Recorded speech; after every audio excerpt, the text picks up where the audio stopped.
Hello everybody and welcome back to my YouTube channel. Today we're going to be talking about the Manchester United v Crystal Palace game, for United's last game of the season. The ending result, 1-0 to Crystal Palace. United were good though, I thought. Hannibal was very solid and loads of other players were, and it was an unlucky game to lose.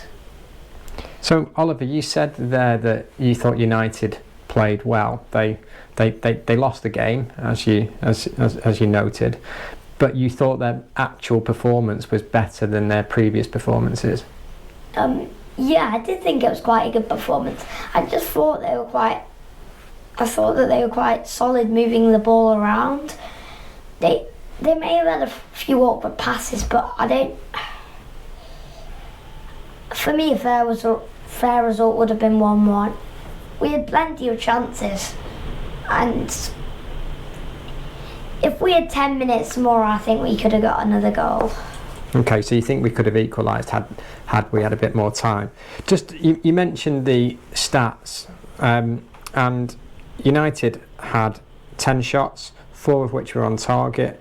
Possession of 62%, 526 passes and a pass accuracy of 83%. Crystal Palace only had 6 shots, 3 of which were on target, only 38% possession, 327 passes with a pass accuracy of 72%. So you're right, the stats would suggest that United actually played better, but the ending result was a loss. Is that not just typical of United's season really, just not being clinical enough in front of goal? I'm going to be completely honest. The shots, I didn't think. It's not like they had any problems in front of goal this season. Yes, there have been some bad shots, but in this game, it's been different. The worst they will have got is a metre off. I don't think they've been that bad. Like, if you told those stats, you wouldn't think Crystal Palace would have won. I do agree with you, Oliver.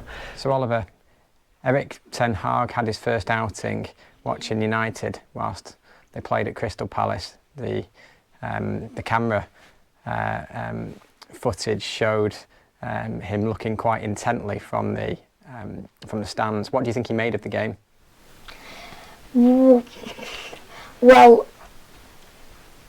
quite a few things actually. The overall performance, not the best. Not ending with the best result, but I think he'll be happy with it. I think I've spotted some good attacking moments, some improvements in midfield, specifically in defence, some improvements in net was good. I think he'll be happy with it, and I think he'll be really excited about working with them. So you think he'll see some potential green shoots, some hope within the current squad? Is that what you're saying? Yeah. Yeah. Okay, fine. Also, Erik Ten Hag is reported to be wanting to bring the United team back from their summer vacation early because he's not convinced that the team is fit enough. What's your view? Do you think that that's true, that they're not fit enough and that's why they can't operate the gegenpress or high press well enough? Yeah, they're not fit enough in my opinion. They need to get more fit, they need to get fitter. Specifically some of the older players. Ronaldo, yeah, he's good, but he's not the whole team. But even Ronaldo struggles with the gegenpress, doesn't he? He's about 37 years old. It's still tricky. Everyone can work on their fitness, but when you compare Manchester United versus Manchester City or versus Liverpool, they're just so much better at closing down the space, aren't they? So they must work on their fitness more than perhaps the Manchester United team do. Yeah, I agree.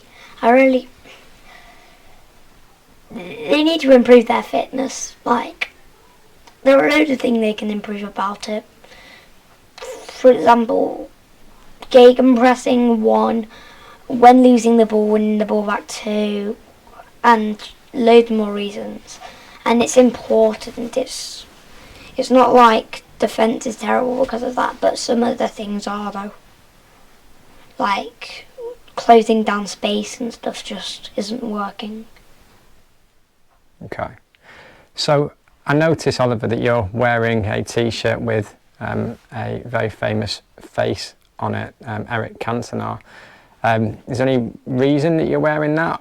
Can United take any inspiration from looking back at what the likes of Eric Cantona did when United needed to turn a corner? Yeah, totally. He was really good at getting young players, taking young players from the academy that have come into the first team. He was good at taking them and taking them to a whole new level. I think that's very special about him. So do you think Ronaldo can play that role next year? Now, I would assume that's what Ten Hag would try to do. Looking back at what Ferguson's done, Ferguson would probably be pleased with that. Okay. So, Oliver, that's the end of the season. Not a great season for United. What do you think United can achieve next year under Ten Hag? I don't know. From what I've heard, I feel like they could win some cups. Okay, that would be a very good result. FA Cup we could win. I have a feeling. I just think it'll be quite good, I guess. Okay. Well, it would certainly be nice if we could get ourselves into a Champions League spot next year. That would be a good result. But if we got a cup as well, some silverware, brilliant. Okay. Where do you think United will finish in the league next year, Oliver? They could do really bad next year. They could do worse than this year. They could do good next year as well. But what do you think? I think it'll either be third or fifth. Third or fifth. Okay. I think it's going to be quite close around that area. Okay. It'll be a good result, that. Okay. What do you think about it? I'm going to go somewhere in the middle. I'm going to go fourth. So anyone watching who wants to place a bet next year, we're calling it somewhere between third and fifth. So, I think that's all for today, folks. Make sure you like, subscribe and comment down below where you think United will finish next year. And please subscribe. It really helps me out. Anyway, that's it. Peace.